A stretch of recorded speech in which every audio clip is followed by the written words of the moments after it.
very good morning to you all. Welcome to Sunrise Daily today. I am Chamberlain Osaw.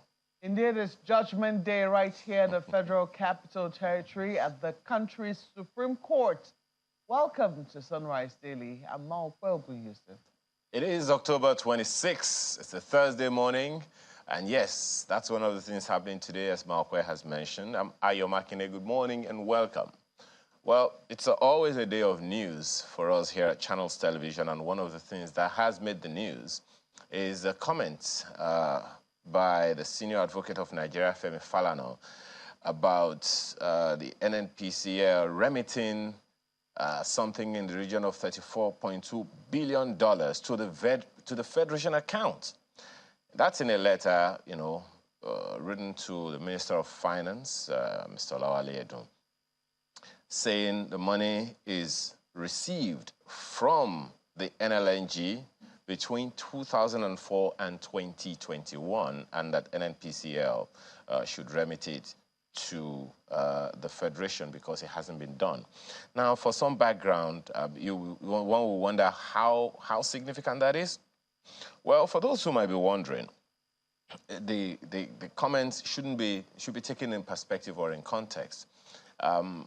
NNPCL owns the 49% of Nigeria LNG on behalf of the federal government or of the Federation of Nigeria. And since 2008, the company is said to have contributed about 4% of Nigeria's annual GDP. But with the rebasing of the GDP in 2014, it came to about 1%. So that's some context of what is being contributed by this particular company. So what is it that made the legal luminary, Mr. Falana, to write this, one would wonder, and how significant that would be. $34.2 billion is quite a significant amount of money. So one will be wondering exactly what informed that. What could be the reason? Don't also forget that the NNPC has been in the news for quite a number of issues. It was only recently that we saw that the company published its audited account first time in a very, very, very long time. And one is wondering whether or not that kind of, this kind of revelation by Mr. Falana, or this request by Mr. Falana, is something that may have either been contained or lost inside or to our sight in that audit report that was presented to the public. So many things to unpack in this, how this impacts on Federation and how many other organizations of the federal government have not been remitting. Don't also forget that if you have taken a look at the Auditor General's report, yes, Chamberlain, I'm going there, there is a likelihood that you will also find that some of these things are in the Auditor General's report. Monies that are not remitted by ministries, departments, and agencies, monies not properly accounted for, monies disbursed without going through proper channels and all of those things. So those who have found themselves in opportunities of leadership, we have certain responsibilities cut out for us. Is it the NNPCL that will be asking to respond to Mr. Falana's letter right now, or the Minister of Finance? I guess time will tell. It's just, or is it too early to ask questions?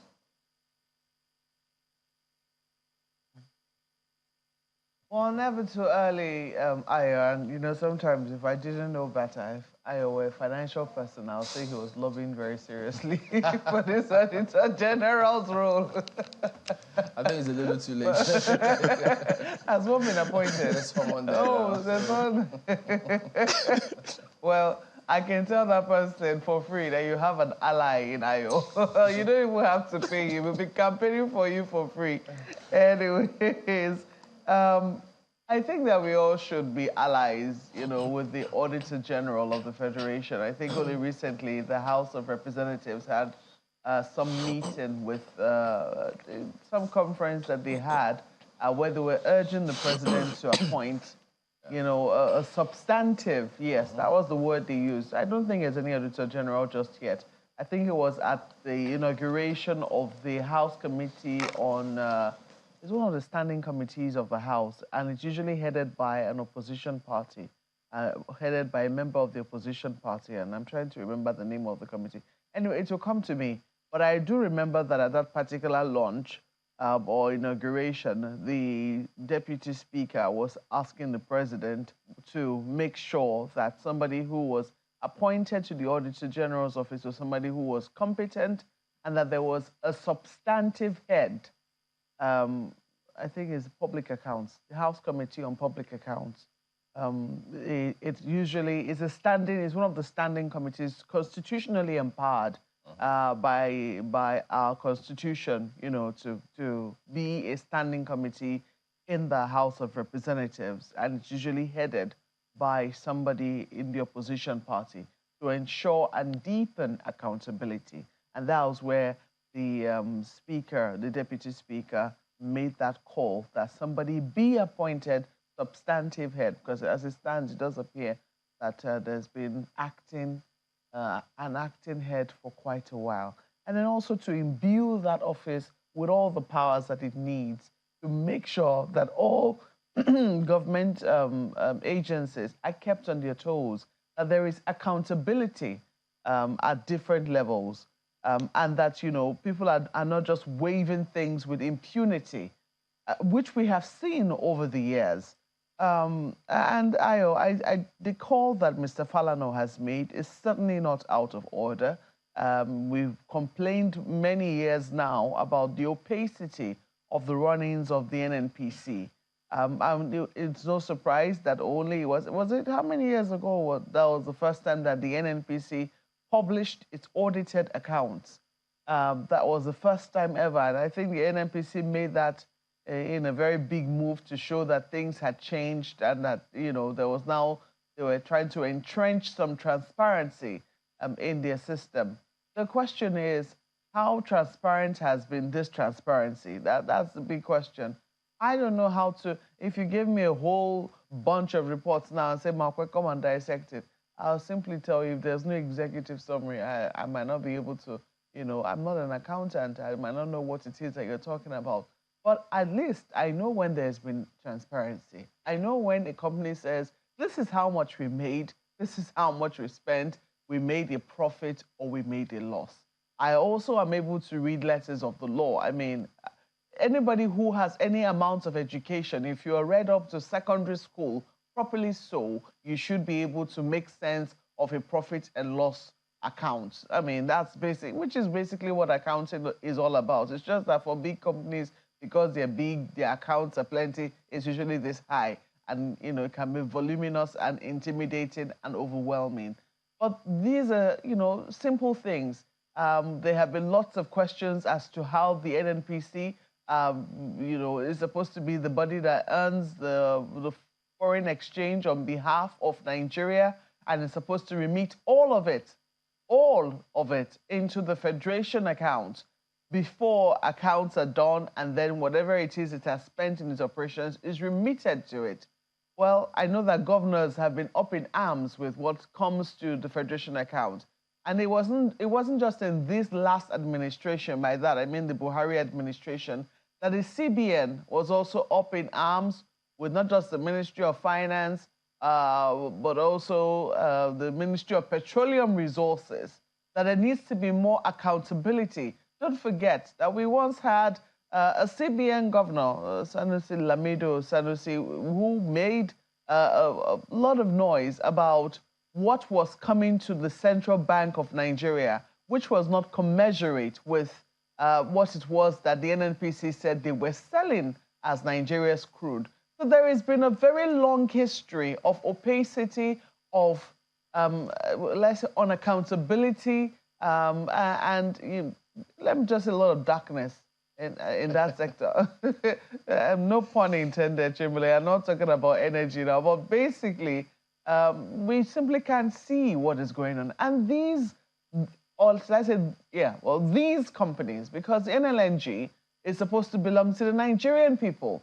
And if it belongs to the NNPC and the NNPC belongs to us, of course, they both belong to Nigerian people. So if they belong to us, how is it that nobody is able to tell us in very clear terms what has happened? Of course, I'm not unmindful that, a lot of the rules or a lot of the processes that should follow have been, done in the breach. And that's the reason why we're here talking about what it is that we're talking about. and that we've also experienced many years of under-recovery, years where we haven't budgeted as a country for subsidy for petrol, or something, I don't know why to say petroleum products, but there's just one singular commodity which we have been paying premium subsidy on, which is petrol, premium motor spirit.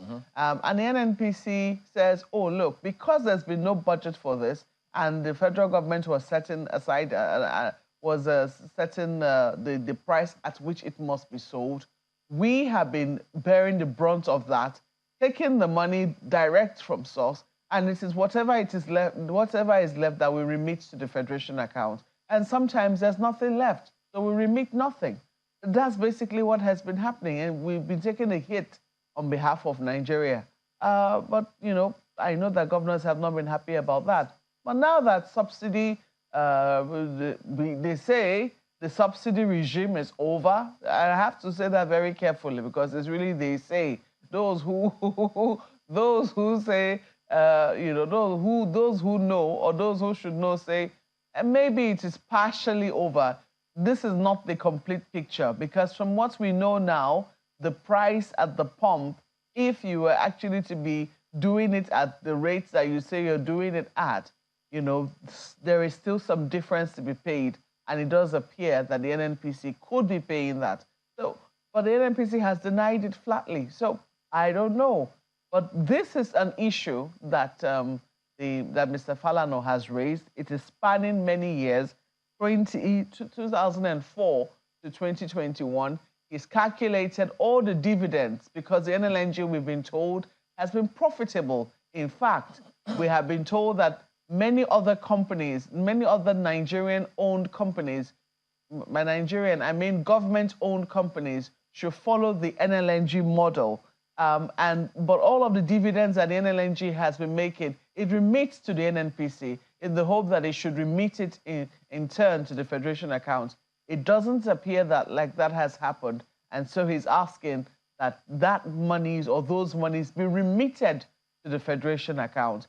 How this is going to pan out, he says if that is not done, he's going to go to court. The courts might most likely rule in his favor, I mean, if he's going to be looking at the laws. But the question is, after they have finished ruling in his favor, in our favor, is the money there? That's the big question.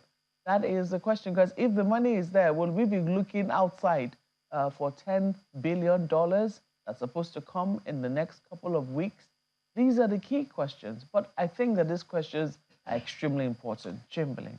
Oh, yeah. So I guess we'll keep tabs on that and see what eventually happens, because, of course, there'll be questions as to what successive previous governments have been doing. Were they aware of this? If they were, what exactly happened? Oh, by the way, Mr. Shaka Chira, I hope that's the way to pronounce it, he's been appointed. He was appointed last week, actually. Oh, last week. As a substantive person in that office. Is the Auditor General. They said there was a screening by the civil service, and so he merged. He got the highest of those scores. They merged. So, yeah. So there'll be a lot of focus, hopefully. Mr. Shaka Chira, yeah. You got an ally in Ayo. So, any day, anytime. So, well, he'll be the man's ombudsman now. Who knows what happens? But yes, indeed, you started out by saying that there's a lot of focus today with the elections. But at the moment, it's the security operatives that are making it incredibly difficult. There'll be no live coverage whatsoever in the courts this morning for the judgment that will be handed down. Buses, some persons are being turned down. They have restricted the amount of persons that will be even in the court premises. Wow. So broadcasters may have a hard time this morning. They are turning buses back, and so asking them to just, go back and then leave the premises immediately, and this kind of scenario, which raises several questions as to the way they conduct themselves when it has to do with journalists who are there to do their jobs, which is enshrined in the laws of this country. So it really, sometimes you just don't know. where this orientation comes from. Is anyone, even if people are going in there with ill intent, the search party, they all have the equipment. In fact, most times it's even worse. You get in there, everything is jammed, signals are lost. So it's incredibly difficult. They make some of this. And we see what happens in other climes, how these things are done. The pride of place that they're giving to those who are there to do their jobs. And ours is even enshrined in our laws here. It's not that people just get in there, they're wandering. They are credited to do a job, and security services, DSS, just this is something that really, there has to be some sort of conversation moving forward. Yeah. It's either you want them there to cover the job or do it or not. Yeah. Sometimes it's frustrating. And it's not just restricted to this, to this Supreme Court. I really wonder where it is that journalists can go and table this, where we can have is it the NSA's office? Is it the office of the SGF? To invite security agencies and perhaps broadcasting, but especially broadcasting bodies, because oftentimes, people imagine that telling the news is just being a print journalist. We're not. This is without prejudice, and I do not know what their own peculiar challenges are. Yeah. But broadcast is such that you need equipment there. You need people with, who are specialized to be able to handle this equipment there. You want to cover the president's inauguration. You want to cover whatever official function where the president is attending. You want to cover a Supreme Court judgment. It's a nightmare. And, oftentimes, I can understand the challenges that security agents have, in trying to, but I think that there needs to be a conversation around making it easier. It cannot be like this every single time. We can't act like as if this thing is being done in a hole and nobody the first people to deliver judgments in the scenario? We're not the first country to do this kind of thing. It cannot be that every single time we have a headache, we have a nightmare, it is untenable. I'm really hoping that the security agencies will know that journalists are not their enemies. They're not there to make their work difficult. We're also there to do our jobs, and there needs to be provision made, to ensure that we're able to do our jobs seamlessly, particularly broadcast journalists. And this cuts across board. We're not the only ones complaining.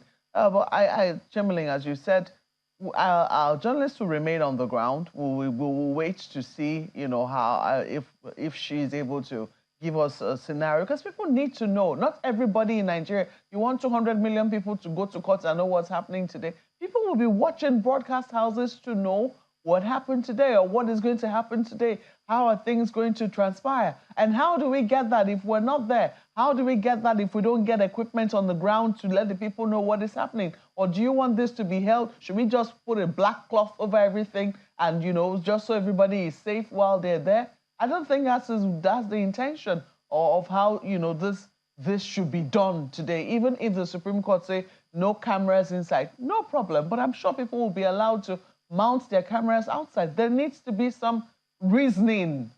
Because sometimes you have to ask whether we can reason with our security agencies. That's a very sad commentary here. So who knows, maybe Broadcasting Organization of Nigeria, several bodies have got to come together and take a decision. If they don't want them covering some of this, maybe 1 or 2 days of boycotts. If you blank out all of those things, maybe the security persons might go do the job themselves then and talk to the country about what's going on without the broadcasters present there. But these things can't keep going on this way. This is enshrined in the laws. These are things that we're there to do according to the law. So I don't understand all of this kind of scenario. Well, let's take a look at some of the dailies anyways. New Telegraph is the very first one you got here. Presidential poll. Judgment day for Tinubu, Atiku, Obi, as Supreme Court gives final verdict today. So that is why journalists have gone there to bring it to the people, because they have a job to ensure that this is done. And so when you keep acting this way, you give the impression that there's something to hide, as if there's much more than delivering judgments. And so you just don't understand it. We've seen several climes where these things are done better. They've got better facilities, better equipment. Yet they allow these professionals to go in there and do a job. Places where they go and get their training from, the security services, they allow their journalists to go and do a job. And when it's here, it's topsy-turvy. It's just unbelievable. And then at the bottom stream, Pandev renews agitation for restructuring. Charges Tinubu to revisit 2014 Confab report. Accuses North of colonizing NNPCL. So, and then, look at this. There's much age falsification in civil service, ascribed to Winfuru. That is the governor of Ebonyi State. So he says that's what's playing out. So maybe they need to, since he's saying this now, of course, we expect him to do the due diligence, go there, investigate, find out who did it, who's culpable, and then they need to find their way out if that's what the next step should be. And perhaps it's the same templates across board. Civil service, both at the federal and state level, because they can't keep going on strike and fighting for them for all of these things only to have this. No, unacceptable. That's no Telegraph. Well, I'm enamored with how this Nigeria has couched their story this morning, and they have this. Supreme Court, the final word, that's the lead story right there, decides Atiku Obi's case against Tinubu. Tension as Nigerians eagerly await outcome. Page 2 is where you'll find details. If you look at the bottom here, INEC drops Silva from Bayelsa Guber list. Disqualification will be reversed by court, says APC, as candidate's lawyer writes commission to withdraw amended list. Stories on page 6 of the paper. And just beside the nameplate there, Senate considers bill to ban CBN governor from partisan politics. Okay, page 5 is where you'll find details. I'm glad I tell you the truth, huh? It's not just that. I mean, nobody ever thought this could ever happen. Oh, boy. Well, page 5 is, I mean, if you want to be in partisan politics, I would think the right thing to do is resign that post. Resign outrightly. There's nothing stopping it. Nothing should stop any Nigerian if you want to be a politician. Yeah. But you cannot do it while you're holding some positions. I don't think that it will be proper. But page 5, will it also mean that they can't be members of political parties? Or they should not be. Will it also mean that they should not be card-carrying members of political parties? That's the other part of it, because look, this is a very sensitive position, because it depends on, there's a lot of perception issue around that office. It's not just about the figures or the kinds of people who come there. If some say, look, it has to be an administrator who can steer the ship, who's got some experience in all of, but it's not straight-jacketed, as it were, because sometimes we're stuck on the way to do some of these things that point to a certain kind of person. But Capital looks at several things. They look at several factors in taking a decision. What if we were a closet member of the party? Well, if people don't know that much, if it's not going to affect certain things, maybe, but it's a sensitive position, really, and there should be a lot of care in terms of who goes there. Page 5 is where you'll find details. You also see the story. Tinubu appoints 9 INEC recs, approve 18 billion naira for fallen heroes' families. The story is on pages 2 and 4. Wike charges can imams to be careful with politicians. Oh, you see the picture right there, and the target. In peace we come. Christian and Islamic clerics visit FCC minister. Now that's what the picture is showing you right there. We'll leave it there for this Nigeria. The Guardian newspaper segues from that story into something else as its lead story today. Ex-governors turned ministers. CSOs demand state's pension law review over 2.4 billion naira yearly pay. I remember an interview with Seun, our colleague. Seun had this interview with Minister of Works, and he asked him pointedly, "Are you still getting pensions from your state?" He said outrightly, "No." So why is this picture in this story? Well, you may want to get the details on page 6 of the Guardian newspaper. Senate alters CBN Act to bar governor deputies from politics. I think you guys already deliberated on it. I don't even think it should be a thing to be considered by anyone, seeing how sensitive that is, like holding the purse and saying, I don't even know what to do. And that story we highlighted is also there. Compel NNPCL to remit $34.2 billion to Federation account, Falana tells Finance Minister. Other details you'll find on the inside pages. Oh, President approves 18 billion naira assurance policy for families of fallen heroes. How far back does that have to tail before this bill gets this high? Find the details on page 3. That's a Guardian newspaper this morning. Look at Vanguard today. Presidential tussle. 7 Supreme Court justices who will decide Tinubu Atiku Obi's fate today. 2 of 3 petitions that got to Supreme Court up for adjudication. Today, we have a good case at the Apex Court ascribed to Labour Party. Every one of them will always tell you. There's no one that will get to that stage and tell you they don't have a good case.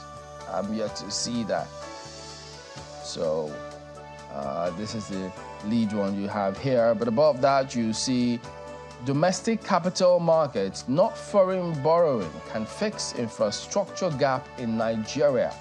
That's ascribed to VP Chatima, who himself is away at the moment. So, yeah.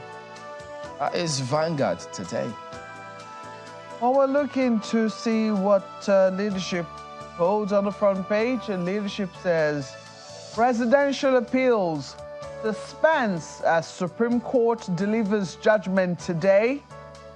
Tinubu Atiku Obi supporters upbeat. Police beef up security in Abuja. Those are the lead stories right there. IPIS, federal government to delist unverified workers from payroll tomorrow. By tomorrow, is that Friday? I imagine so, because this paper was meant for today.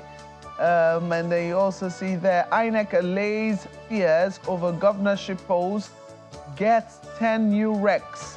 Page 4 is where you'll find details. Northern governors, others mourn former SGF Adamu Fika. And that story is on page 7 of the paper. May so rest in peace.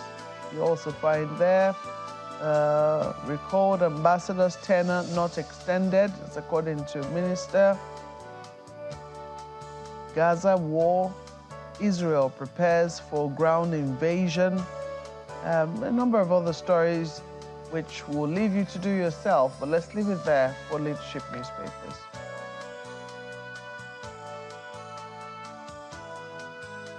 Well, a different angle to that story on the front page of the Daily Independent, about the Supreme Court's judgment. CSU records why Atiku's plea for fresh evidence may not succeed. After their angle to it this morning, Supreme Court rules in Atiku Obi appeals against Tinubu today. If you're curious, the details continue on page 29 or thereabout of the Daily Independent newspaper. And right under the picture on the front page, you have Senate moves to bar CBN governor and deputies from parties and politics to stop use of foreign currency for transactions in Nigeria. Did I hear someone say about time? Well, yeah, even hotels, some hotels decide that it's dollars or nothing. But anyway, that story is also right there on the front page. Silver Rights INEC seeks withdrawal of amended candidates lists. Story is on page 6. What does that mean? Get the details on the inside pages. Tinubu to present 26.1 trillion naira 2024 budget to National Assembly early November. OK's 18 billion naira group life assurance for fallen soldiers' families. Find the details on the inside pages. That's the Daily Independent this morning. Okay, then we've got Daily Trust as well. Judgment Day for Tinubu, Atiku, Obi as Supreme Court rules today. I will win, ascribed to President. I've made my case, ex-VP. We're confident of our candidate's victory, Labour Party. Security beefed up at Supreme Court complex. So all of that you get to see because the justices there, Justice Mohammed Garba, Justice Adamu Jauro, Justice Tijani Abubakar, Justice Emmanuel Ajim, Justice Ibrahim Saulawa, Justice Ian Okoro, and Justice Owani Abaji are the ones who will decide that today. So beneath this lead story, you get to see this one here, which says 9,000 Nigerians defrauded into enlisting for FG's households palliative. What does this mean? Defrauded into enlisting. I'm trying to They've been getting SMSs telling them to register somewhere, and people have been exploiting this this palliative thing that's supposed to come, and people have been sending other people fraudulent messages, encouraging them to register somewhere so they can qualify for federal government. Well, I'm not certain if that's what this is, but people have been reporting receiving those types of messages. That's why we say, look, there's got to be a formalized template that everybody knows, so they make it easier for people to check if this is true or false. But I guess we'll see what happens with this one. So we've got to put proper systems in place on that one. Okay, so that ends the papers here today. But then we also, DSS has confirmed the release of former EFCC chairman Abdul Rashid Bawa. That was a few hours ago today, October 25th, 2023. So former EFCC chairman Abdul Rashid Bawa has been released by the DSS. They've confirmed that. So, yeah, so there you go. All right, and that ends it with a look at some of the dailies here this morning. We're back in a moment. Stay with us.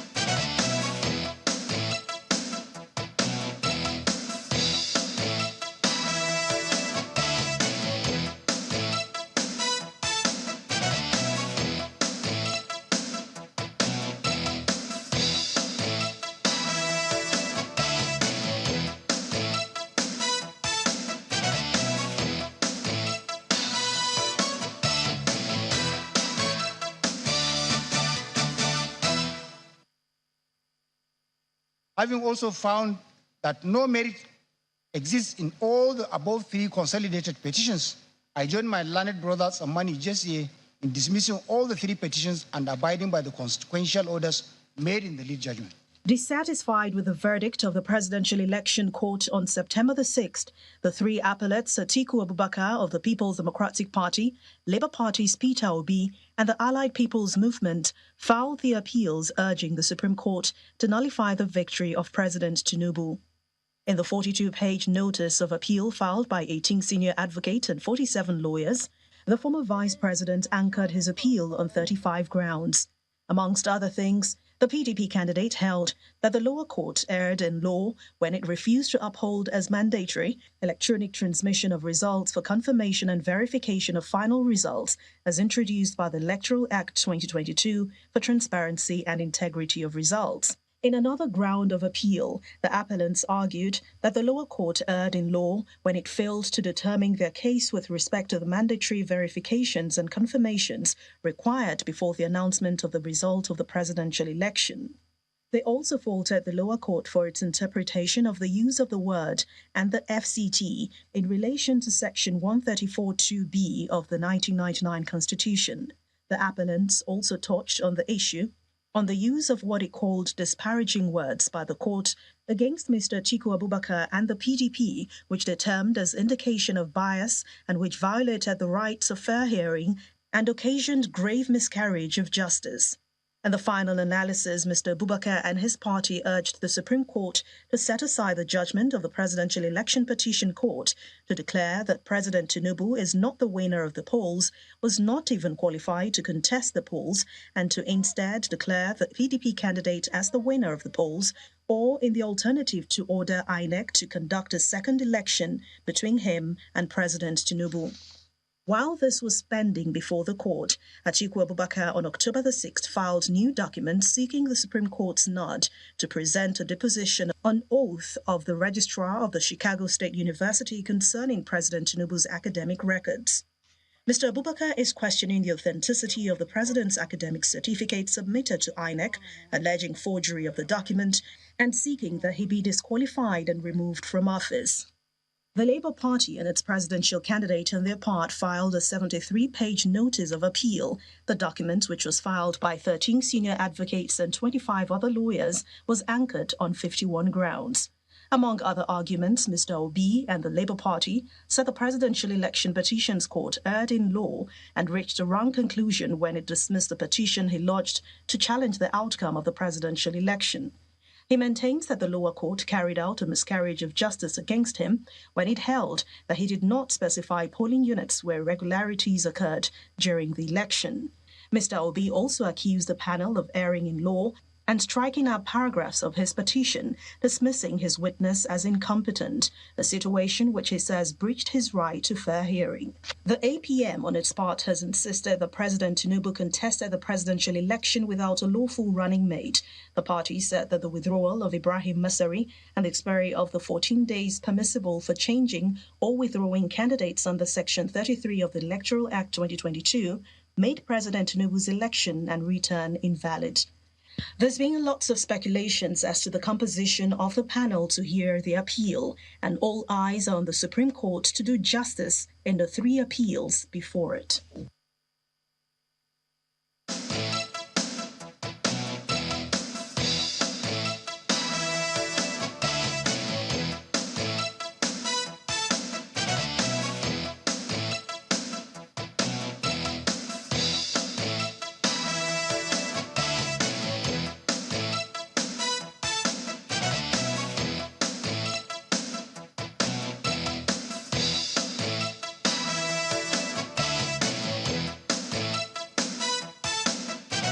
Welcome back to Sunrise 80. Well, yes, as you've seen there, Mr. Chukwuma Chukwume, a senior advocate of Nigeria, lead counsel to the APM in this presidential case that will be concluded hopefully today. So he joins us here in the studios. He's also former Attorney General and Commissioner for Justice for Imo State. Good morning, and thank you for coming in today, sir. Thank you very much for having me. Wow, what an interesting time they were in. So a lot of focus on the Supreme Court today, rightly so, to hear what will come forth from this part of the case that you were in, which eventually was struck out. But reading through what went on at that Supreme Court where, you know, you had presented your case, and curiously, part of the quote here is that the judges were asking, quote, what will you gain if you win this appeal? There are other appeals that are asking for something substantial. There's nothing to gain but to give us work to do. You're not asking us to put your candidates there as president. So this, we understand, was before you then withdrew your appeal and then it was struck out. Is this what transpired? I think with respect, I'm not here to question the Supreme Court. The Constitution has made the court, whatever the court comes as a decision, we abide by that. But then, comments can still be made. One, there is always this right that your APM didn't go there without an aim. APM went to Supreme Court for purposes of determining what is the provision of the Constitution that created it. If there is no Constitution, APM couldn't have been created. And the APM has a duty to say what has transpired in the election it participated was wrong.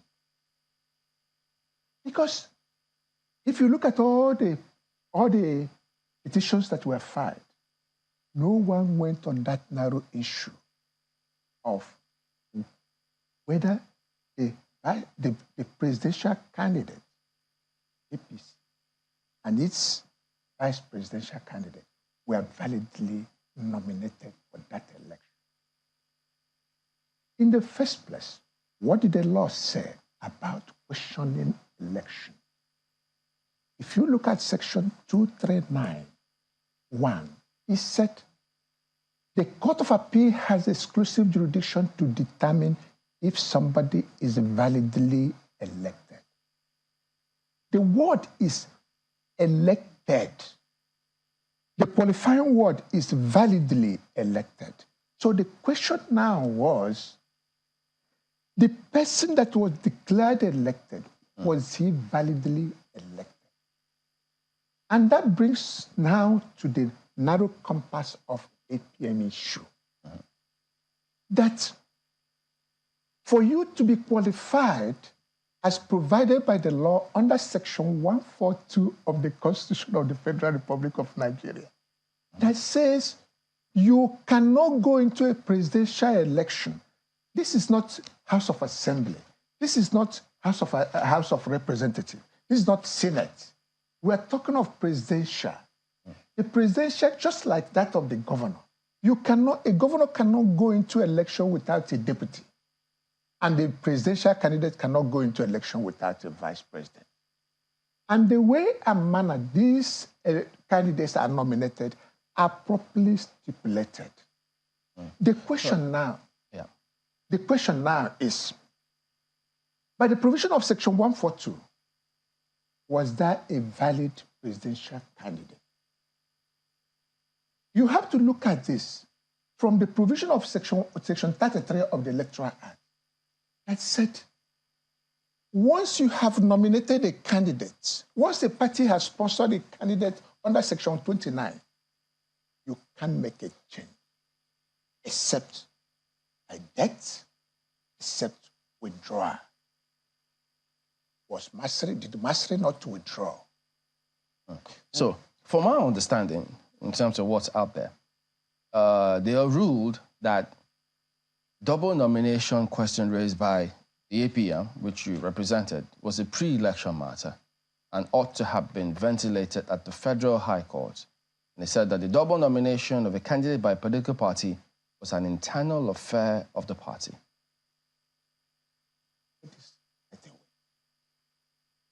That decision made by our Supreme Court in PDP and INEC. Beautiful judgment. Very beautiful judgment. It considered Section 29(5). It considered Section 84(14).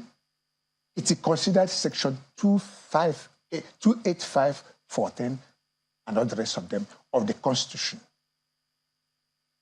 The question now is this.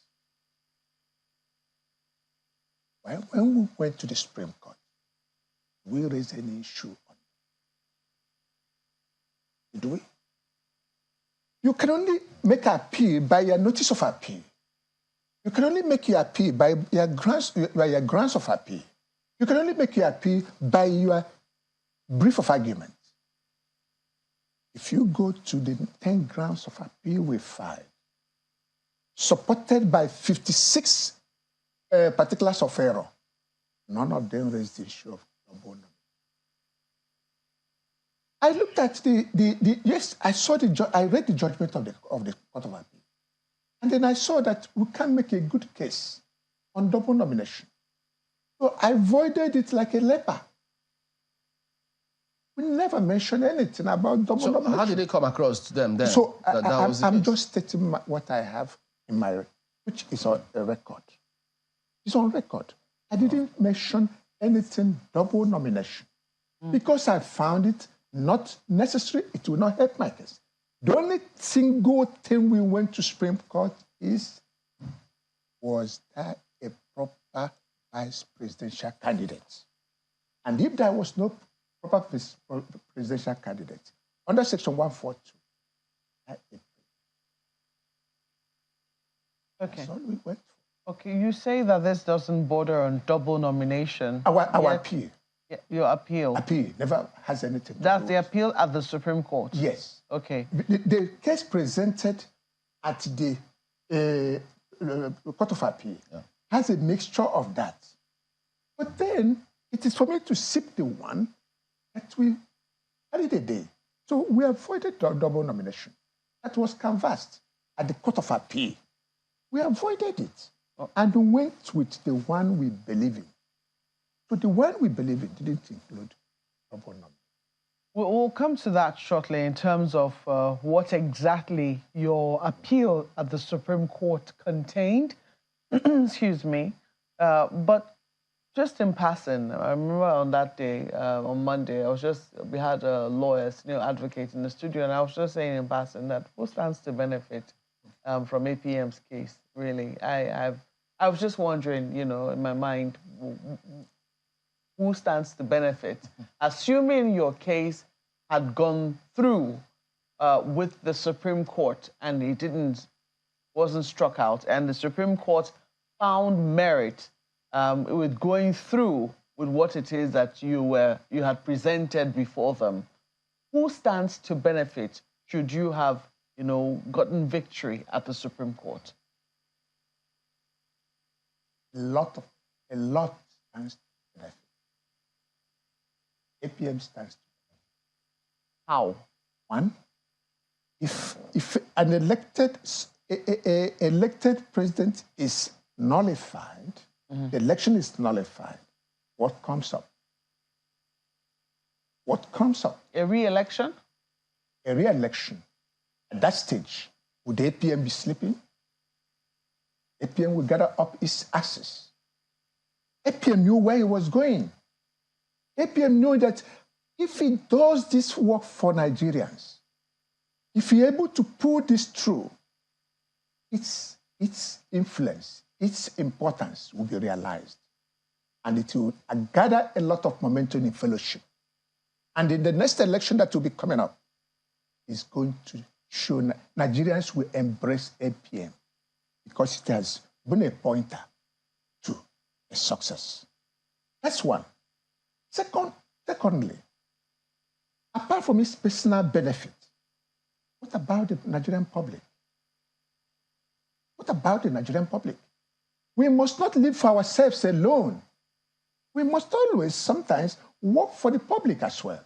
But most importantly, APM has channeled this machinery to benefit from this. The way it's going to go about the political maneuvering is left to it. But first and foremost, he couldn't have been pushing for this appeal. He hadn't have so zealously pushed for it if there's no political aim it has. And he did not say, after the declare election and everybody go home. I mean, so remove him and everybody go home. No. I wish I had the results, the final results of the 2023 elections, general elections, which are now being contested before me. But I do know that APM did not show anywhere in the first five or I want to let you know. About. I want to let you know that the Nigerian electorate are now very sensitive. If APM has succeeded in its appeal, you see the way things were done. Even if it came 10th, yes, they will now know it has asked of its slaves. But if the APM has succeeded, Yes. so what? Because part of the narrative too, the question was, because it was, okay, look, then there'll be fresh elections? Fresh election. So the APM was essentially pushing for fresh elections. Yes. Meanwhile, there were other people, I mean, there are other people before the Supreme Court who say, look, these elections were not properly conducted. If you look at our cases, we ought to have been declared winners. But what you are pushing for is a total reconduct of these elections. Is that really in the favor of Nigerians? Is that really a scenario that we can afford as we speak? You see, it's for you to make a prayer to the court. It's for the court to take whatever is the necessary steps to be taken. It's not every prayer you make is granted.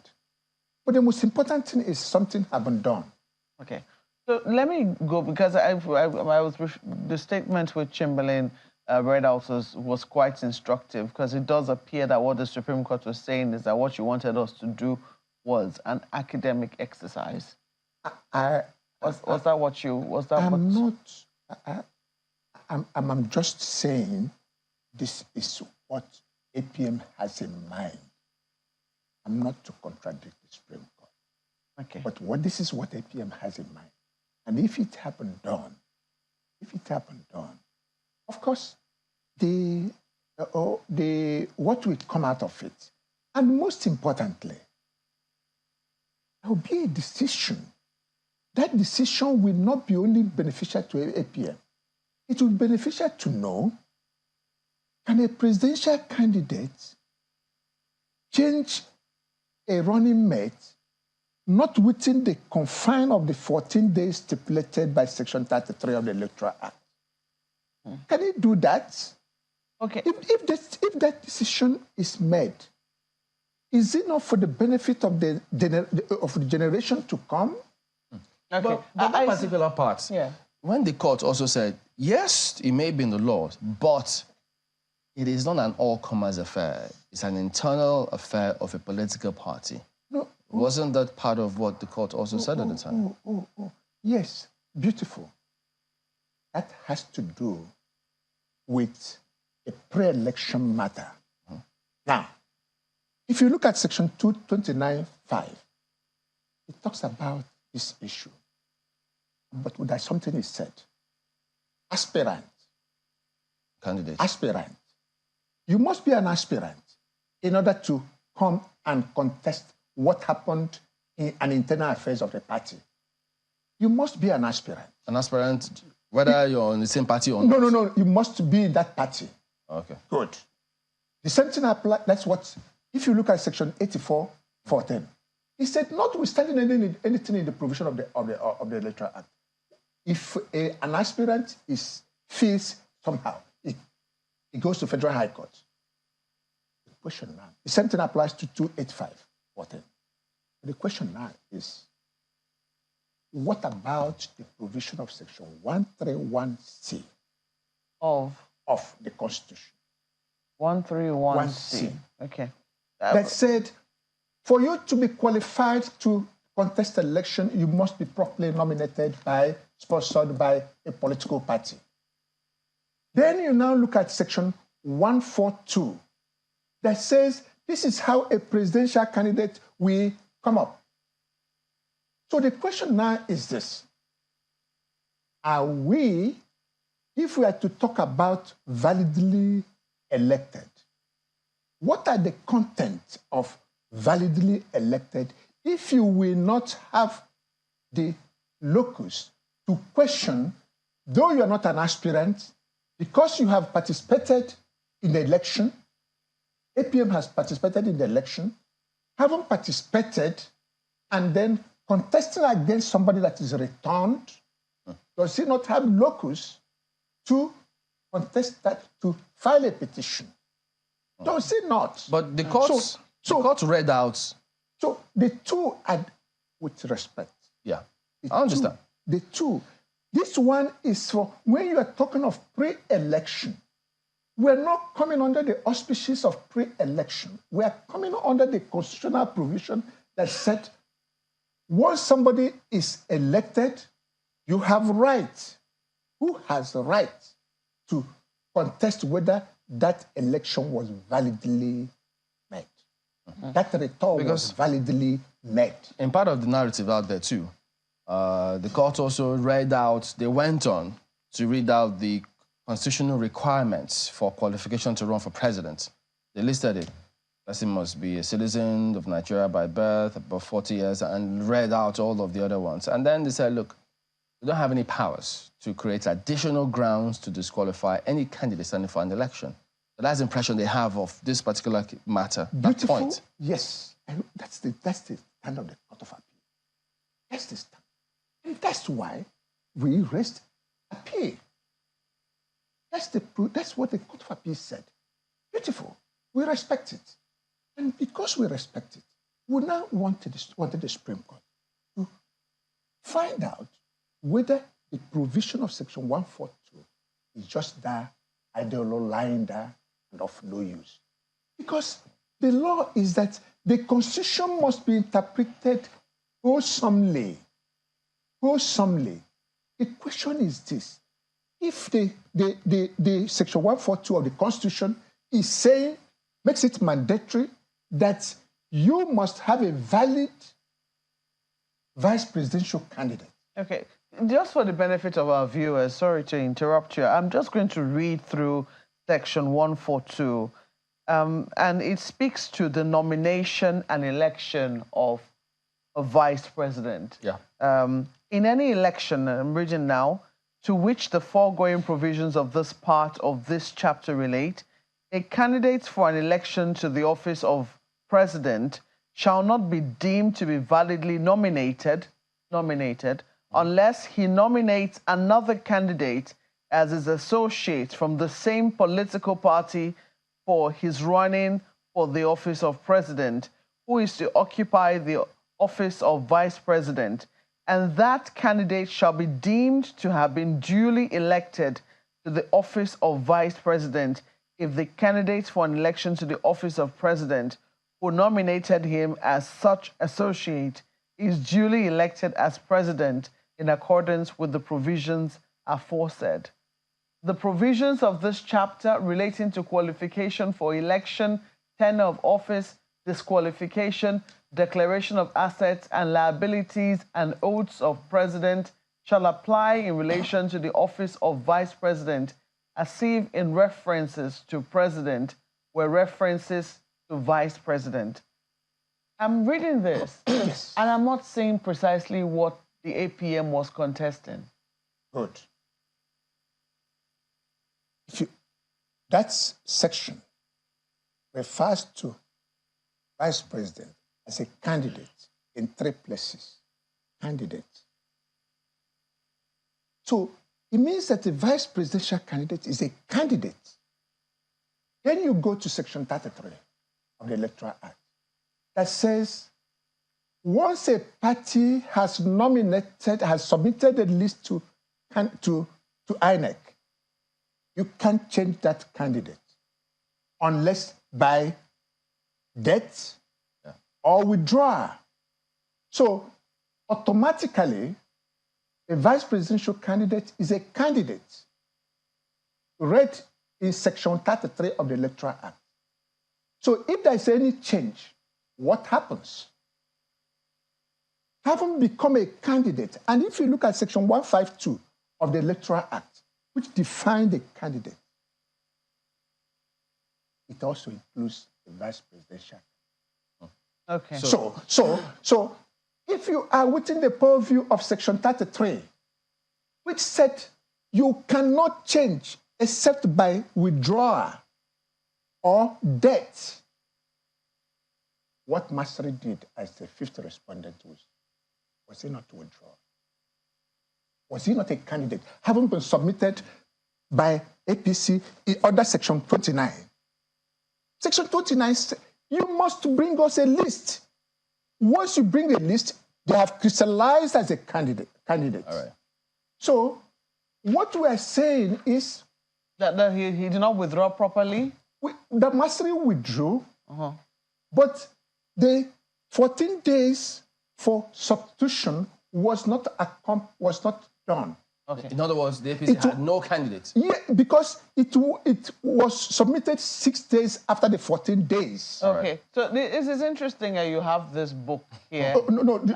I'm very interested into we'll come to this book. as to what this book is meant for, because you've been quoting the Constitution and the Electoral Act, and I know that's not the Constitution and that's not the Electoral Act. It looks like the Book of Life, but just hold up. We have to go to court. So your name is there. Okay, our correspondent Shola Shoyele, she's at the court now, and Succeeded, in I getting think we need to ask her, and let's find out what's going on, because the news that was filtering in was that there was all kinds of checks and actions. People were being turned back. Hello, Shola. What's going on now? Could you just give us the current situation at the moment?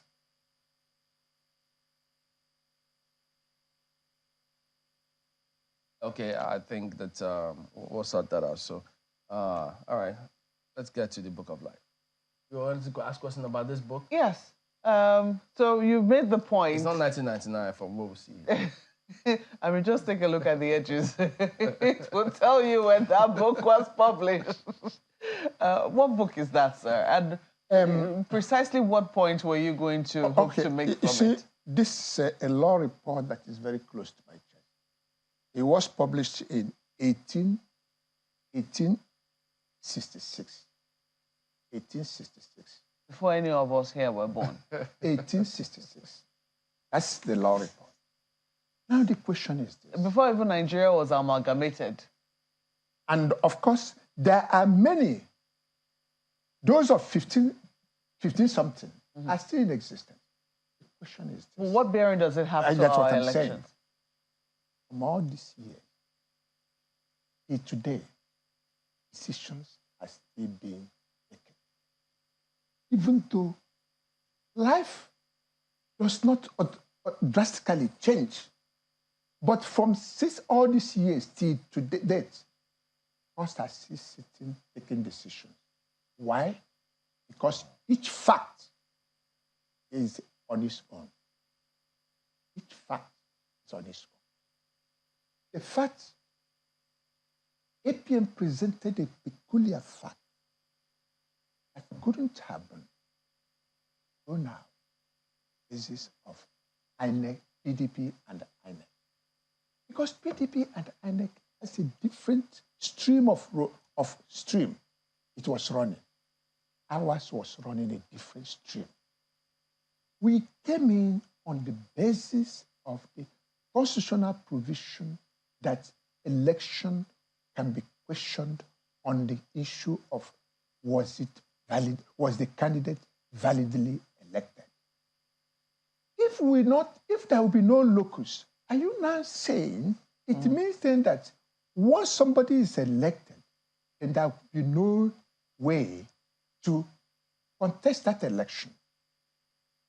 Ours was just to think of the question of whether under Section 142 there was a valid nomination of a vice presidential candidate. And if there was no valid nomination of a vice presidential candidate, was there a presidential? It's a result differentiation. But it has a very vital role to play. Because rule of law means every tiny of the law has to be looked into. Every tiny of aspect that governs the society has to come in within the compartment of that rule of law. It's our case.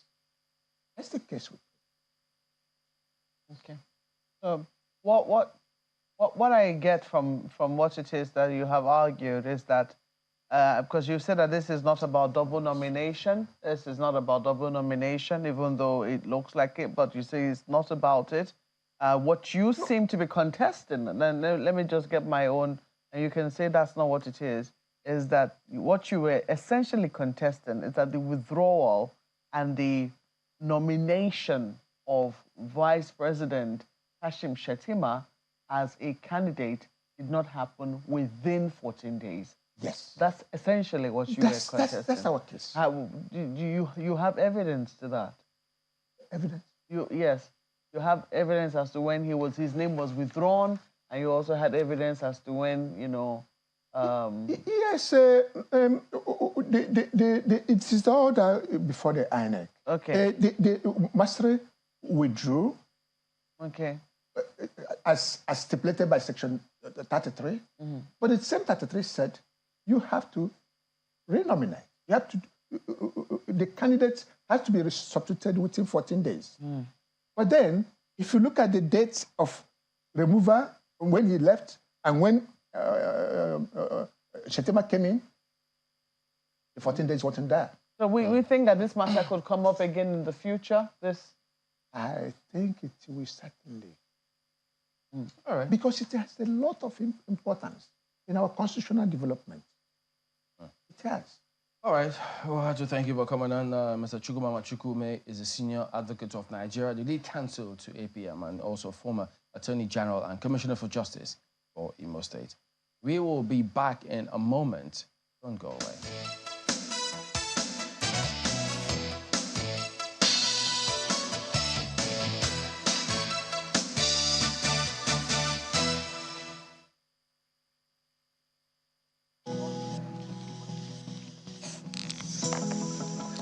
Confidence that only comes from knowing you are fully sorted, to show up for you just when you need a hand. And when retirement comes with all its worries and storms, to ensure we will stand by you and give you the coverage that you deserve. Make the perfect choice. Choose PAL Pensions today. PAL Pensions, your pal for life. Papa, thank you. Welcome. Thank you. Sit down. How you doing now? They can't pay. I bring your medicine. Thank you. Papa, where Miko? Miko don't go work. Miko don't join oil business. Oil business? Yes, sir. Which company? Papa, Miko don't they follow them go cook oil? That's illegal. Small oil. No, it's a crime. That kind of business no good for Miko at all. It is illegal and very dangerous. What happened? Wow. Papa, na fire for there with the cook oil. Who just hear stuff from nowhere? My country people, palava we bunker an illegal refinery dey cause for the community. E too plenty. Our pikin dem we get better future don dey peme. On top, we dey carry our own hand, spoil we land and water. Abegi, no follow the do or sponsor this kind of business. Now Pipeline Infrastructure Nigeria Limited and NNPCL say make we tell you now. Every healthy family needs the right amount of energy to start their day, but sourcing for breakfast with a splendid blend of nutritious multigrains, big wahala. With the new Kellogg's Gold Grain cereal, you don't have to go through all of that. So now, your mornings can look like this. Go, go, go, Gold Grains. Love the goodness of its multigrains. Grain Sets Go! Also available in banana flavor. Breakfast time is Kellogg's time. Southwood. Fine furnishings for your home and office. Southwood is a Nigerian company dedicated to improving the quality of workplaces and homes. Our space planning and craftsmanship allows you to create a highly customized and comfortable office environment for hardworking and busy executives. Southwood solutions are perfect for today's flexible work cultures. Teamwork, transparency, collaboration. A well-designed and comfortable work environment is proven to increase productivity and morale. Our elegant home furnishings provide the ultimate in comfort and quality. Southwood, furnishings that shape your world. Visit us today at southwoodnigeria.com. Email us at furniture@southwoodnigeria.com or call 0700-FURNITURE.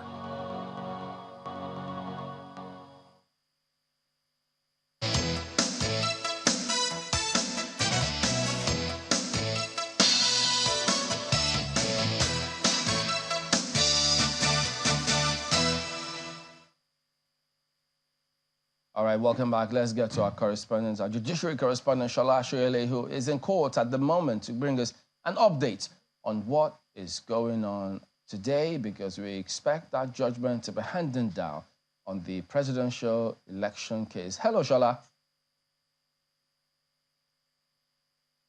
So what's going on?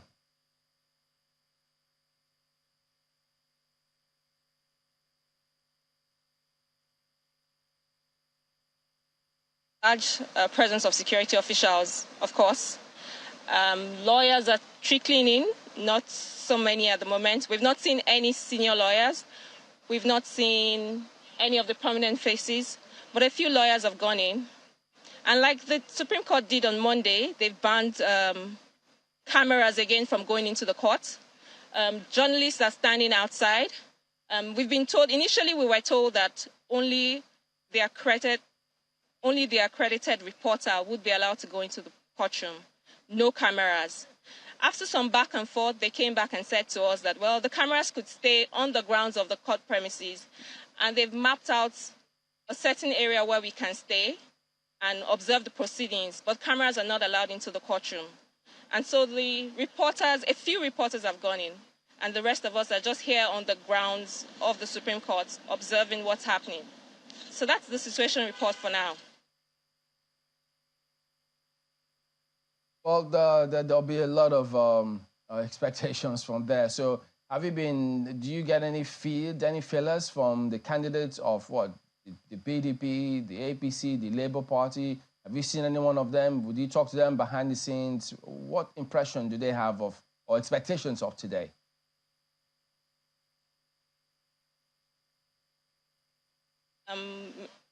Any of the lawyers or even any of the party members,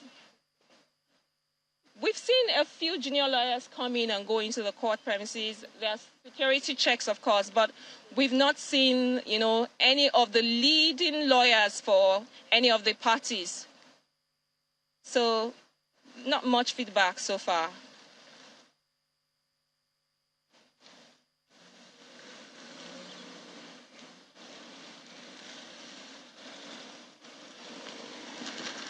Tell us if this is unusual or this is normal, because we understand that the Supreme Court is supposed to sit at 9 a.m. today.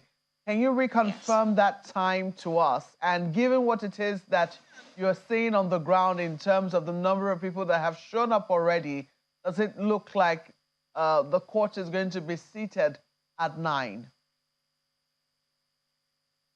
Okay, yes, the court is still going to sit at 9. We've not heard anything to the contrary. And I'm just hearing that the lead counsel for the PDP, Chris Uche, Senior Advocate of Nigeria, has just arrived in court. And he's walked past me a few minutes ago and is going right in. So not much is happening here. But in terms of expectations, everybody's just hopeful that finally we'll have a judgment today. The court will sit, but it would have been nice if the cameras were allowed into the court and, the situation we had when we had judgment at the lower courts, and then the cameras could back the judges and face the lawyers, and everybody could follow the proceedings. And I'm sure that's what a lot of Nigerians were expecting. But when we got here, we asked why the cameras could not go in, and they said there was no agreement that the proceedings would be televised.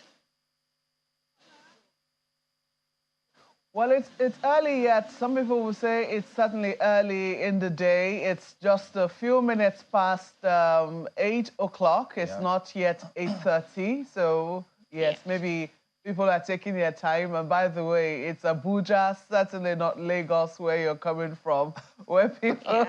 We got here as early as 7 a.m. worry about traffic, etc.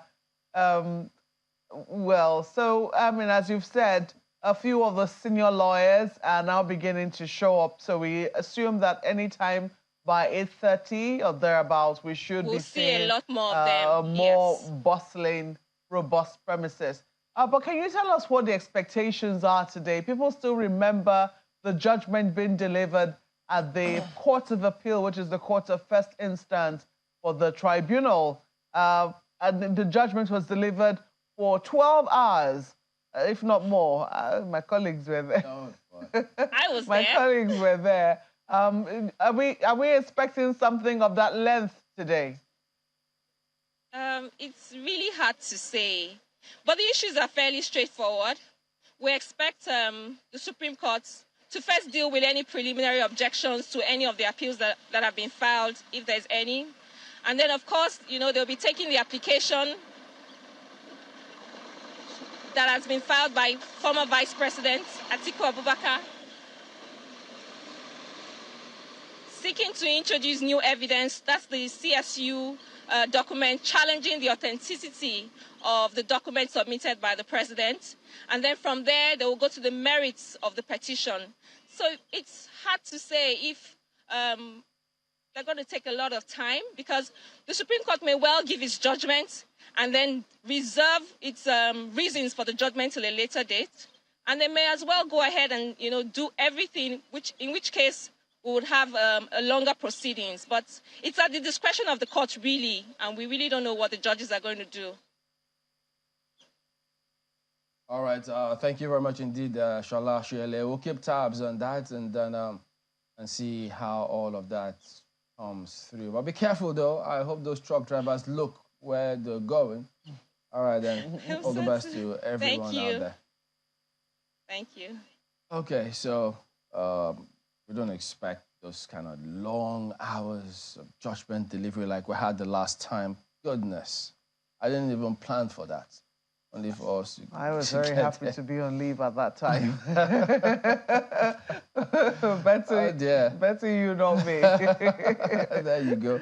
Oh, well. All right, so we're going to go to Lagos now, and Ayo is on standby. We've got the next items coming through. Ayo.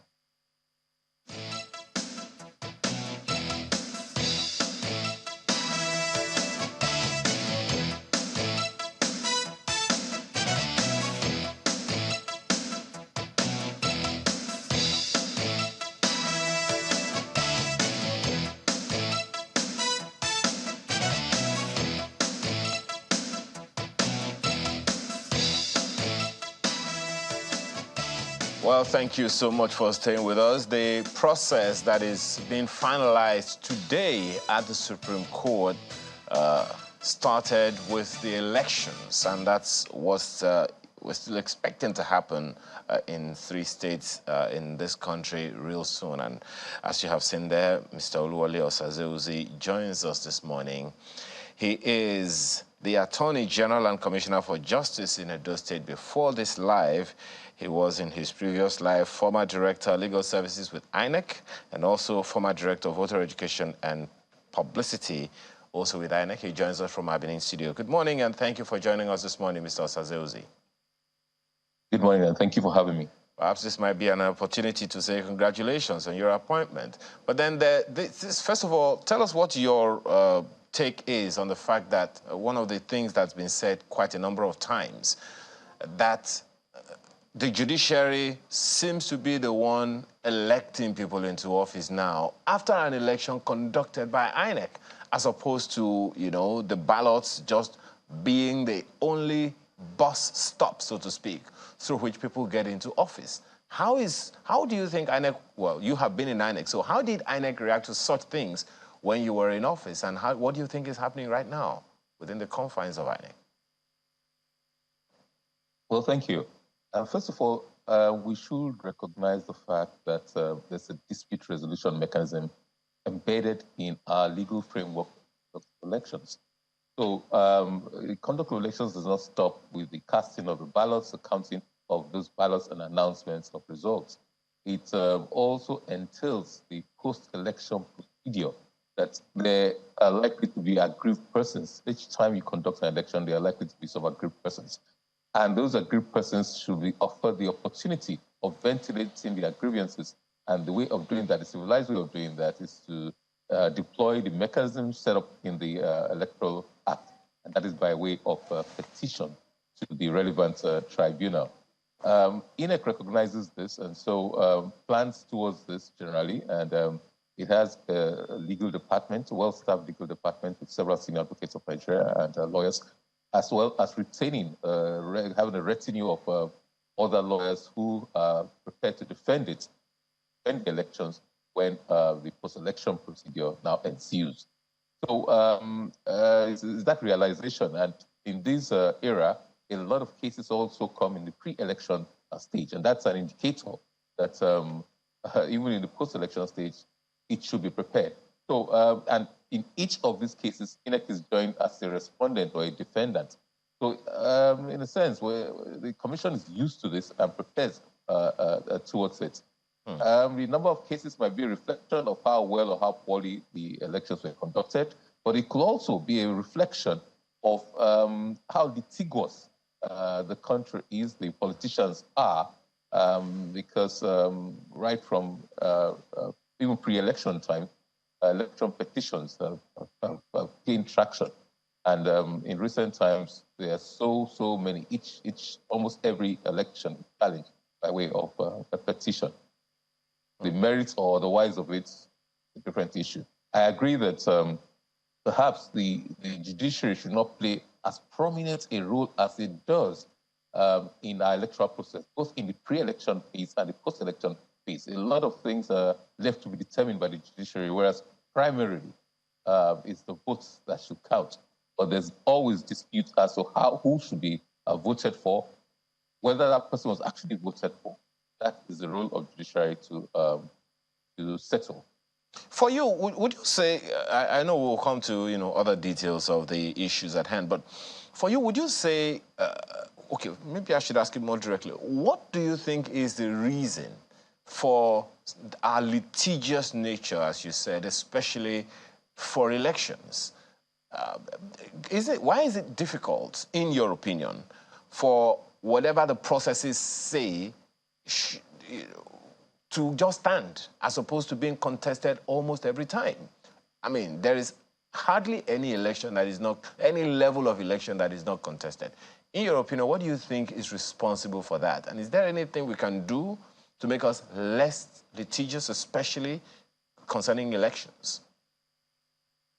Well, honestly, I think it's a factor, there are several factors at play here. Some people would say it's a badly conducted election is likely to lead to several litigations. That's to an extent true. Faith in the system is low. So there's a historical aspect of it that, look, in the past, people have felt hard done by the conduct of INEC. First of all, when elections don't follow these laid down procedures, don't follow the regulations, don't follow the law, they are bound to be challenged.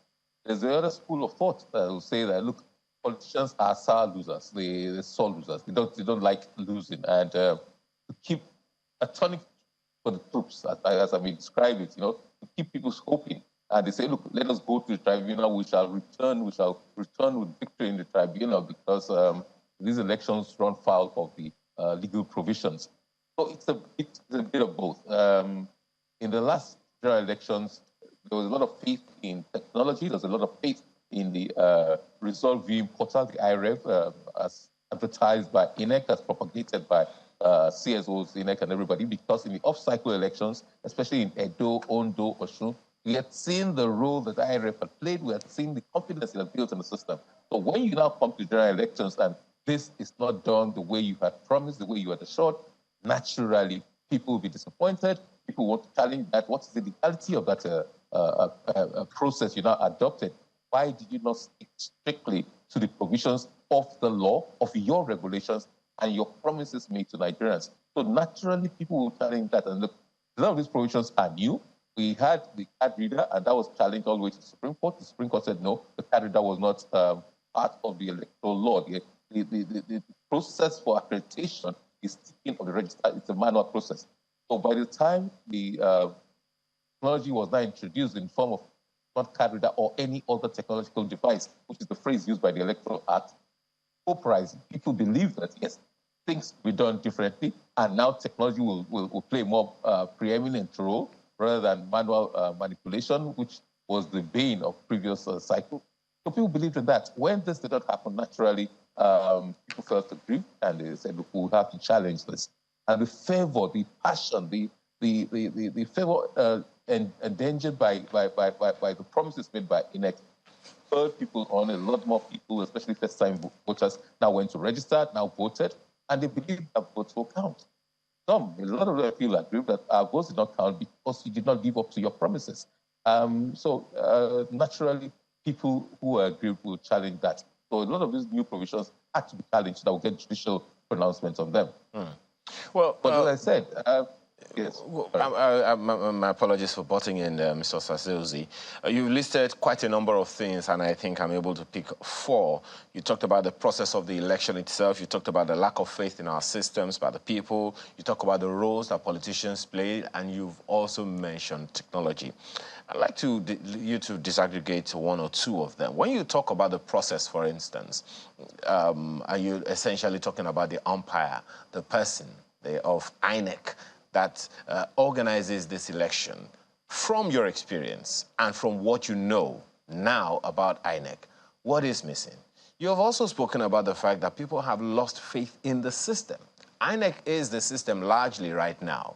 You know, a number of issues that we also raised yesterday about the level of trust that has been lost and the fact that INEC doesn't seem to be either able to or doing anything to restore that loss of trust or confidence in it. We'll come to the technology bit in a technology angle in a bit. But what do you think INEC is missing or has missed over time that needs to be restored so that we can restore confidence in the process? Because as Marquez said about the Senate yesterday, the Senate is the only one we have. INEC is the only one we have. If there is no trust in the system, if there is no trust in whatever INEC does, then it means people will never, at some point, want to come out anymore to vote. You're quite right. INEC is the only electoral body for conduct of state and federal elections that we have. Of course, we have the 36 state independent electoral commissions, for the local government elections, but that's another different kettle of fish. The truth is that over the years, faith has been eroded. But in the period 2022 to 2023, I think that INEC was riding on the crest. People believed. And by the way, it's not only INEC that is responsible for the electoral process. We must look at things carefully and look what are the malpractices. There's talk of the security agencies and other stakeholders, the role that they play in the electoral process. Let's talk about money, the influence, negative influence of money in terms of voter inducement of security agents, inducement of INEC officials to do the wrong thing. So all those things are also there. So let's not lose sight of that. But as for INEC, I think the greatest challenge that we have in our electoral process now is how we can rebuild trust and confidence in the process and in the institution. For the off-cycle elections, the November 11th elections in Kogi, Bayelsa, and Imo may help to restore some level of confidence, but I think Nigerians are quite particular about things. The off-cycle elections generally tend to do better. We saw what happened in the off-cycle elections leading up to the 2023 general elections. So even if there's a redemption there, it's quite possible that people say, well, those are off-cycle elections, wait for the general elections. But I talked to partners in civil society and said, look, we must ensure and we must try to rebuild trust and rebuild confidence. But it's not really up to civil society. INEC on its part must do a lot in that regard.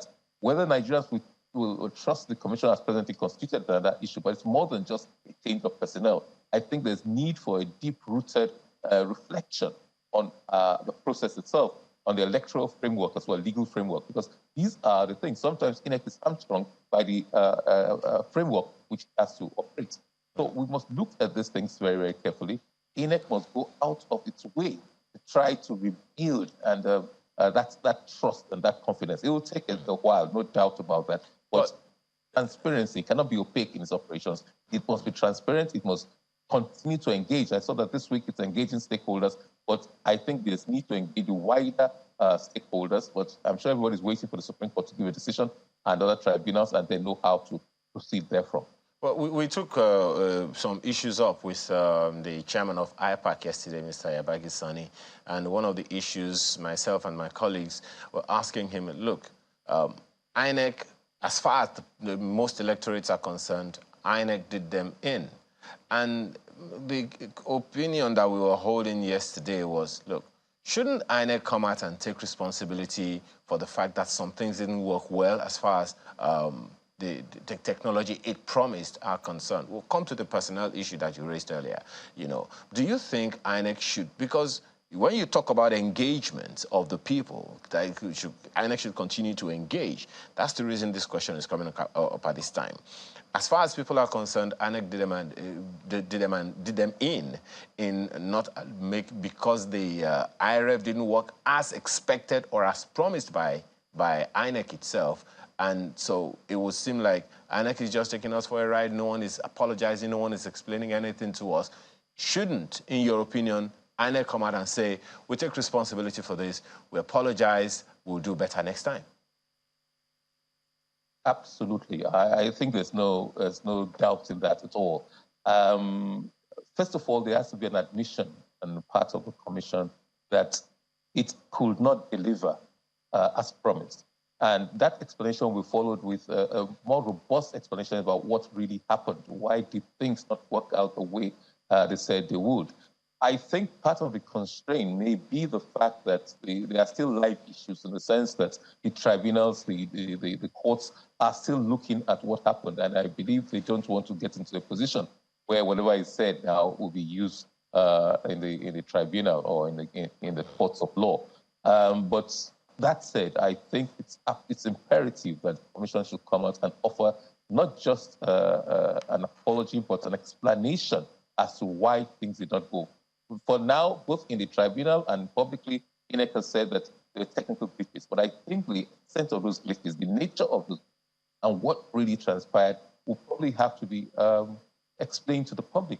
Whether the Nigerians believe what explanation offered by INEC is a different kettle of a fish, because a lot of people just believe it's sabotage, it was done deliberately, and many of them have closed minds. They're not prepared to be persuaded by any other explanation or fact. Some people will even ask that a more independent assessment or analysis should be done as to what happened. Who would do that is a different issue. Recall that following the 2007 elections and disputes arising therefrom, the president, the prime beneficiary of that system, came out publicly and said, look, this was flawed, it wasn't perfect, and then set up the Ways panel. And people believe that. People saw a sincerity. I don't know if the president and the primary beneficiaries of what happened in 2023 come out and did that, whether we'll have the same trust and confidence in them. It's wrong for them to just go and know that, no, well, this election was good, it was perfect. I don't think the majority of Nigerians believe that it was. In certain regards, it went on extremely well. But for a lot of people, a lot of citizens, the most important part was the transparency in the result transmission process. And if that was opaque, if that was not done, then every other thing you did, no matter how well intended, no matter how well conducted, the very fact that that's what you promised so much, which people leveraged on and came out, the fact that that did not work well, it negates everything else. You know, okay. My apologies. I thought you already landed on that particular point. But you take on one or two other issues about personnel and the entire system, the way it runs, as you have suggested. When we come back from this break, please stay with us.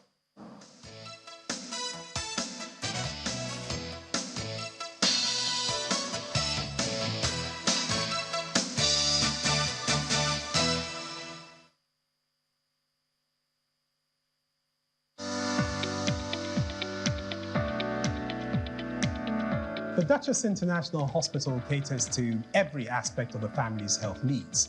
A one-stop shop for maternity and child health services, emergency medicine and critical care, medical and surgical subspecialties, dental and eye care, and a range of other subspecialties and services, all available at a single location right here in the heart of Ikeja. And it really doesn't matter if you're paying out of pocket using your HMO or private insurance. We focus completely on providing that world-class affordable healthcare for all the family at all times.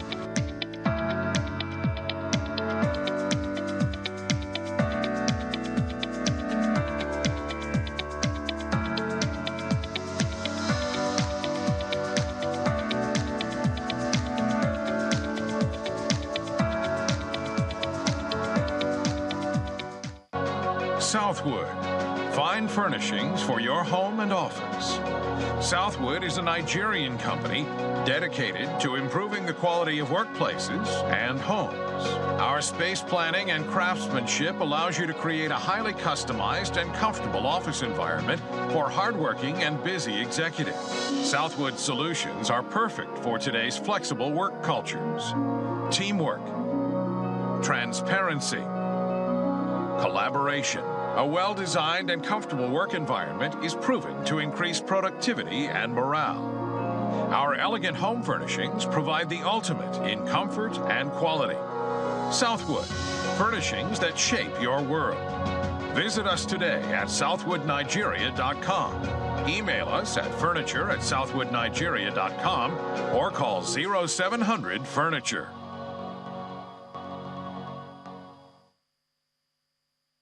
Every Every healthy family needs the right amount of energy to start their day, but sourcing for breakfast with a splendid blend of nutritious multigrains, big wahala. With the new Kellogg's Gold Grain cereal, you don't have to go through all of that. So now, your mornings can look like this. Go, go, go, Gold Grains. Love the goodness of its multigrains. Grain Sets Go! Also available in banana flavor. Breakfast time is Kellogg's time. Discover Lipton's flavorful and balanced taste. We pick fine quality tea leaves from selected tea gardens around the world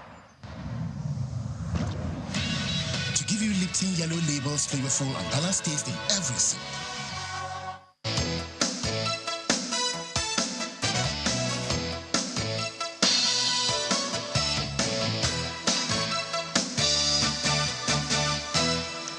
Thank you so much for staying with us. Mr. Osaze Uzi is still with us this morning. Well, Mr. Osaze Uzi, you talked about the system, and every system is made up of people, INEC no less. Now, the process of getting people into INEC, as resident electoral commissioners or as national commissioners, that's something that's been in the news as well. What, in your opinion, is the propriety of national commissioners or even resident electoral commissioners of INEC being appointed by the president? Of course, we know that the president has just appointed another set of about 9 INEC national commissioners and INEC resident electoral commissioners. In your opinion, what's the propriety of that? How significant is that in imbuing strength or trust in the system? Yes, well, in a particular climb, there is a lot of misapprehension regarding the neutrality of the appointing authority, in which, in this case, the president's country. We should note that the president does not act alone. He acts in consultation with the National Council of State in some of his appointments. But I think for most people are not too comfortable with it. It's important to draw attention to the fact that in other countries, it's not unusual to have a president who's the politician appoints these categories of people. But in our own context and in our own country, that generates a lot of controversy, and we think that it affects the independence of the appointees. Once a person appoints you, you are beholden to that person. You're not supposed. The Constitution says you shouldn't be. You should be impartial. You should deal with your stakeholders impartially and without prejudice, and you should be non-partisan. But most of us don't believe that when they get into that office that they can possibly be. For a long time now, we have recommended that the president electoral commissioners should not be political appointees, but should be career officers who should grow through the ranks and who should be answerable to the commission. Although the law seems to imply that they should be answerable to the commission, but we know in practice, it seems that many of them seem to be answerable to the appointing authorities and do the bidding of the appointing authorities. And even if they don't, I think Nigerians just feel that independent body or person to the appointment. Unfortunately, when people say this, they refer. We're not too. The suggestions are not too concrete as to which body should now do the appointing. And when you look critically at some of the suggestions, for example, like the NJC, National Judicial Council, you find out that the National Judicial Council has indirect linkages to the president. The president, for example, appoints the Chief Justice of Nigeria, who sits as chairman of that council. People tend to forget that. Quite a number of members of the NJC, like Dr. are actually appointed by the same president that you are trying to run away from. Some people say Parliament should do that. But Parliament consists, National Assembly consists of politicians. So do you remove appointing authority from one politician and vest it in other politicians?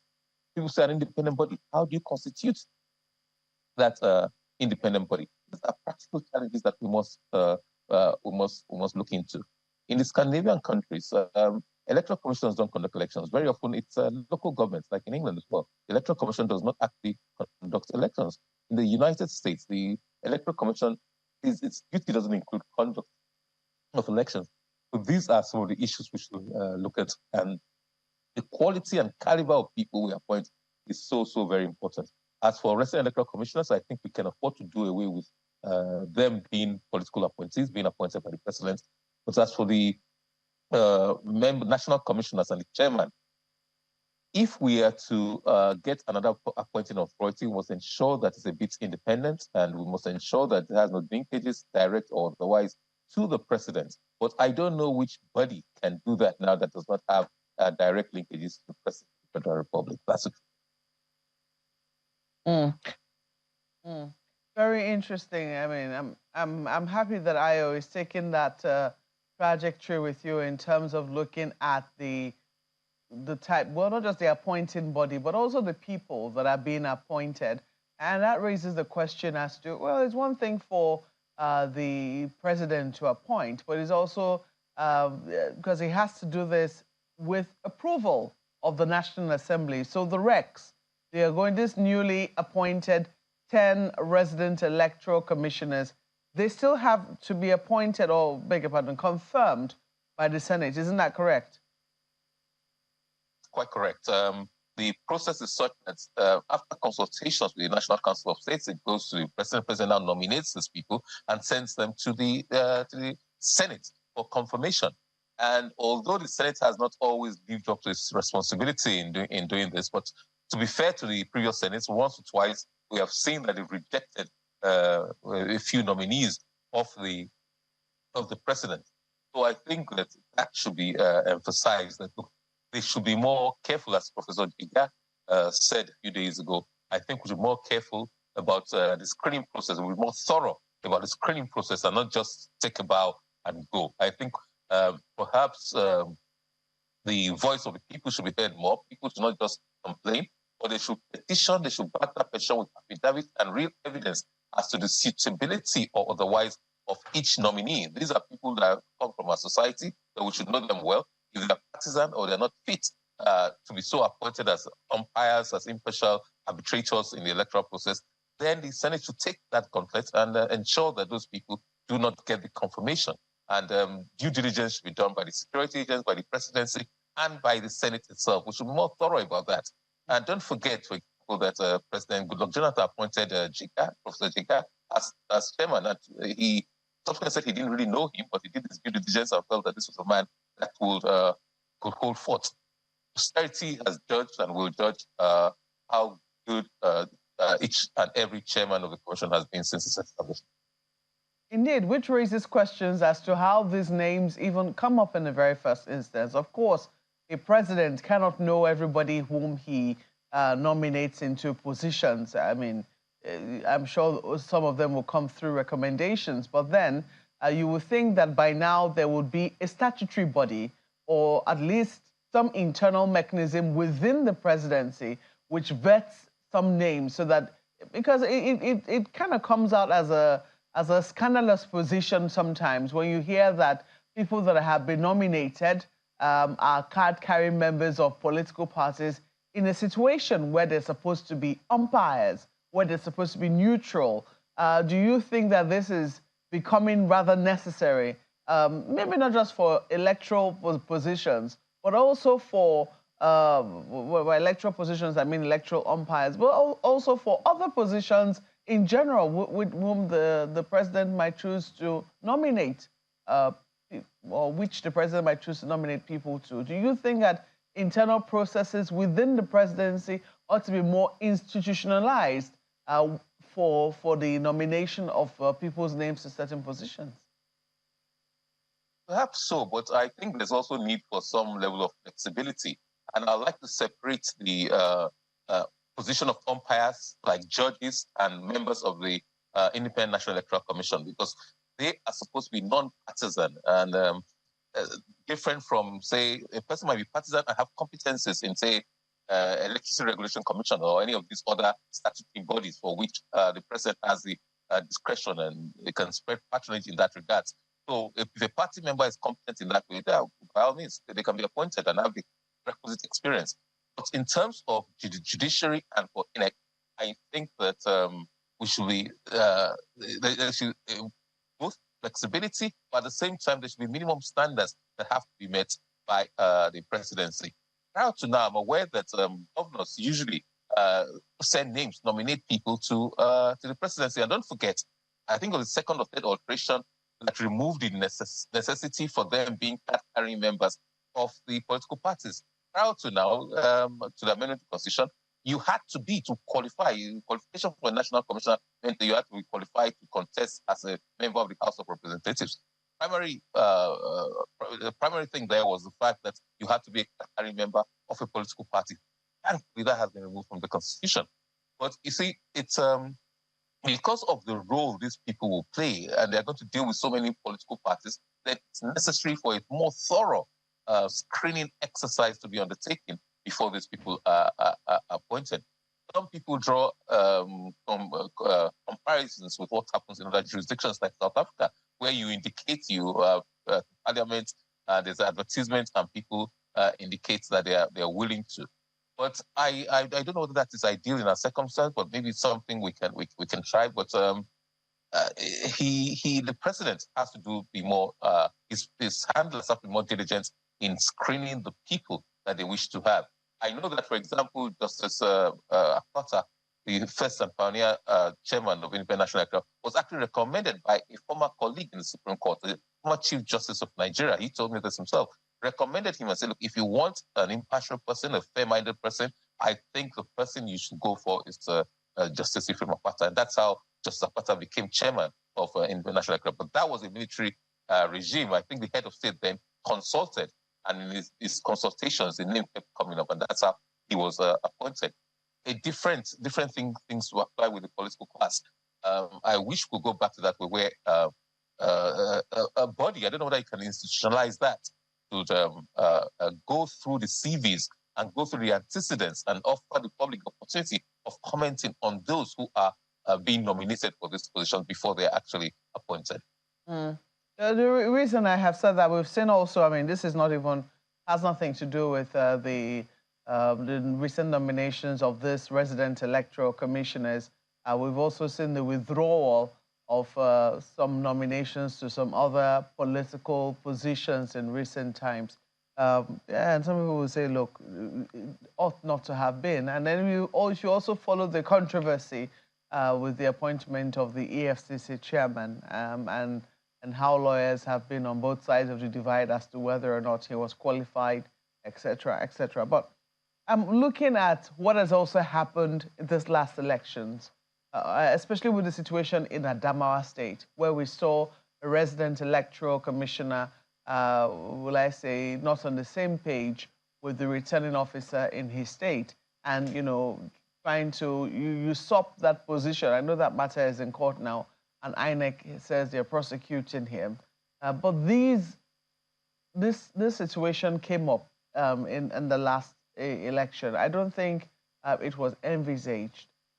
Do you think that going forward, it was for you, when you saw what happened in Adamawa, as somebody who has been a part of the institution of INEC for many years, first, what was your thinking, and how do you think such a scenario can be safeguarded in the future? Well, you said that the matter is already in court, so we have to be very careful about comments we make. But quite honestly, I was a bit flabbergasted when I saw what was happening, and when some of the facts came out that the resident electoral commissioner is alleged to have usurped those powers. Prior to now, in the old Electoral Act, I think it was 2002, the resident electoral commissioners were returning officers for those elections, for governorship elections, so they could make those announcements. But for quite a number of years, that position has changed, and the power was given to the commission, INEC, in Abuja, to appoint returning officers. And once you appoint a returning officer, he has all the powers to do everything concerning the elections and making the announcements. And usually, they work hand in glove with the resident electoral commissioner. The resident electoral commissioner and the state office is supposed to assist the returning officer in discharging his duties. But once he's appointed, he takes over everything. He can disregard directives, he can disregard instructions from the resident electoral commissioner. He's not obliged to. He can listen to advice, but the resident electoral commissioner just more or less is a support staff. I mean, use that word. He's a support person in the process in assisting the returning officer to do his job. The returning officer's role is spelled out in the law, clearly spelled out, and he takes the final decision about scores, about returns, or fulfillment of all legal necessities to make a person, to declare a person elected. So that is his duty, that is his role, and no other person can take on that responsibility. So it's only for the presidential election where you have the chairman of the Independent National Electoral Commission who is declared the returning officer. That's clearly spelled out. But apart from that, all other officials of INEC are supposed to support and ensure that the returning officer does his job. It's not for anybody. And the situation was envisaged. That's why the Electoral Act stated clearly what role each person should play and what consequences there should be. All right, Mr. Izzy, pardon me to jump in. I just ask you. I know that last year, good to see you again. I know that last year, September, Mr. Fadana had also spoken to, I think he was trying to remind the president at the time, President Buhari, on the condition precedent before appointing Rex.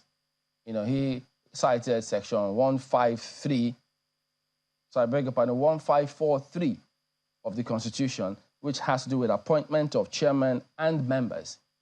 And so I'm wondering, I don't know if this was done, we need to double check, but do you know if there was any consultation with the Council of State before this announcement, this 10-man list was published?